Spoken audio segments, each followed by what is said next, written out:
From the Fox 10 Gulf Stream, this is Next Weather. All right, a heat advisory is up for Saturday, and it only gets worse from here. We're going to see heat index values 105 to 110 this weekend on Saturday, and that heat advisory may expand eastward on Sunday. Look what's coming our way. So the dreaded upper level heat dome building into the area next week, and this thing's going to be almost right over the top of us by next week on Wednesday and Thursday. So you know what that's going to do? All that Texas heat, well, it's going to be ours to deal with, and the heat index climbing each day. Tomorrow afternoon on your Saturday, heat index running around 105 for Mobile and Bay Minette, 103 in Fairhope, and we could be as high as 106 or 107 over the western edges of the forecast area tomorrow. Today we hit 96. Like yesterday, we were 5 degrees above normal, but it was not a record. So we're right in the middle there between normals and records, but we may be breaking some records next week. Pensacola is still reasonable, but at 95. All right, tropics, two little areas that won't develop. One is pushing into Central America, the other one moving into Georgia. The main focus right now is in the middle of the Atlantic on this one, and it's headed for open waters. Remember, we're over here, and this thing's going to the north. So we really don't see anything that's a direct threat to us or the United States at this point in the tropics. It's pretty quiet, but the busy part of the season's right around the corner.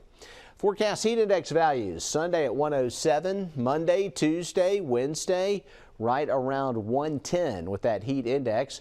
And our 7-day forecast shows these scattered showers and storms about the only way we're going to cool off. We've got hot across the board for about 6 days, Sunday through Friday. Temperatures for daytime highs, upper 90s to near 100 degrees as we head into next week. Tough going. Looks like the summertime blues are going to be hitting us hard early next week. Coming up, we'll talk more about this heat wave. It's not just us, but also other areas that are being impacted around the United States. More on that coming up.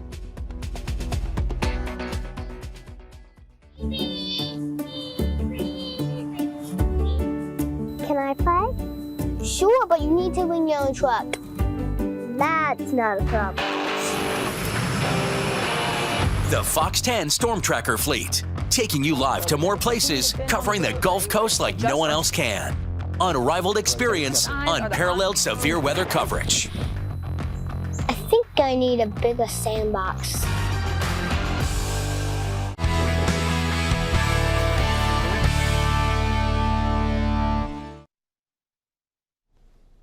All right, well, 150 million people spent Thursday under heat alerts and more as we expect to head into the weekend. So it's a big problem for folks as we have to be working out in the heat here locally and around the nation this time of year. A new report suggests that we're going to see more heat, and there are some ways around that. Here's the latest.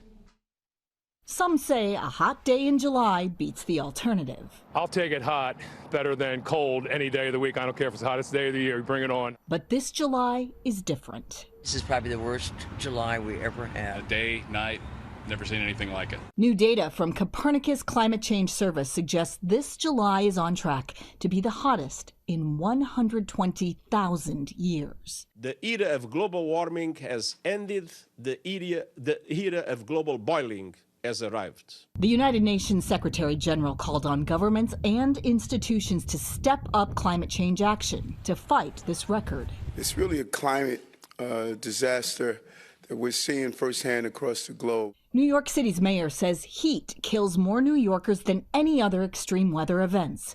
It could feel like more than 105 degrees there in the coming days. Experts say extreme heat is already costing America $100 billion a year.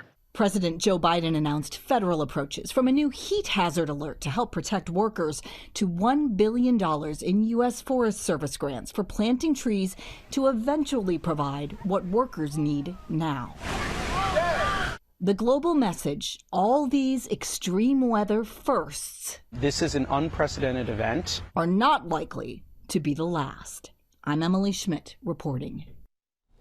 So it's not just us, all around the country feeling that heat. And coming up, we'll look at your 7-day and your 10-day forecast, and we'll see that heat showing up prominently in that extended forecast. Stay tuned. New to the Fox 10 weather app, your 24-hour radar forecast. Be the first to see how precipitation is going to affect your plants across the Gulf Coast. Detailed hour by hour. The 24-hour radar forecast on the Fox 10 weather app. Plus the latest breaking news with the Fox 10 News app. Got him both. Stay alert with Fox 10. Prime time is Fox 10 time. The latest on the night's top stories are first on Fox 10 News at 9. Wrap up your day, informed and ready for the morning. Here's that extended forecast. So let's go out 7 days first and then look at the 10-day and see if there are any trends in there that may show some improvement long range. Certainly next week it gets worse as the heat builds. Highs in the upper 90s each day, overnight lows in the 70s. So it's a good week to think shorts and t-shirts and places to cool off in the afternoon and that kind of thing as we go through the next 7 days. We could see some record highs too. We're going to be really close to 100 just about every day next week, Tuesday, Wednesday, and Thursday. Looking at our 10-day forecast, we'll continue to stay on the hot side, but the heat may back off a little by the following weekend. We see more of an upper trough pattern starting to develop. That'll bring in some scattered showers and storms and highs in the mid-90s. So this is definitely going to go down as one of our hotter summers that we've seen in a while. It's not just us, but the entire United States seeing the heat. Try and stay cool, and we'll just keep rolling through it. We start a new month August 1st on Tuesday, and we're making some progress with the calendar, but a long ways to go before those September fronts arrive.